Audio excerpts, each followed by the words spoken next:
I think it's important to, when we talk about the South, to really look at how the Confederacy has moved from the past and it continues into the future. And so I would submit to you that maybe, just maybe, the old South has to die so the new South can be born. And those old stories and all those old lies and these myths and all this culture that they've built around it. You understand there's a lot of pride that these old Confederate families have. That's not easy for them to let go. And so they are the ones who gather around Confederate monuments. They're the ones who want to keep it going. Their identity is tied to it. And so it's like generation by generation, they've been carrying it, for particularly like the Sons of the Confederacy.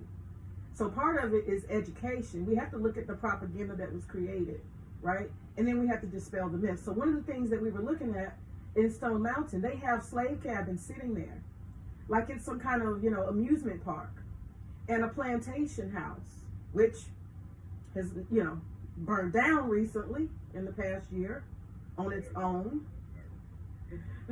The ancestors are at work. But, they have an amusement park, and it literally just has slave cabins. Myself and Mr. Rose and Daniel, we filmed there. And I just said, you have all these children coming in from schools. I'm a former teacher. And you have no context here.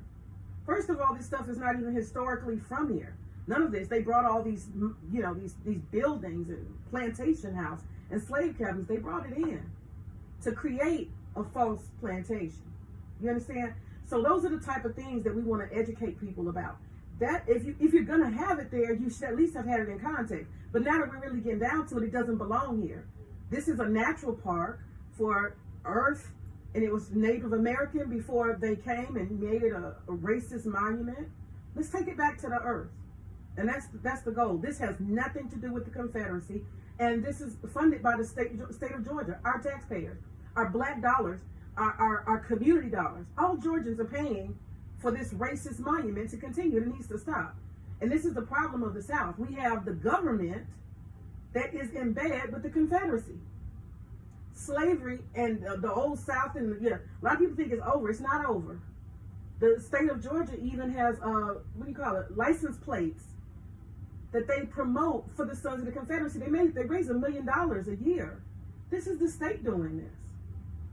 You got to have a divorce between the actual state in this modern era, 2025, and the Confederacy. You just have to.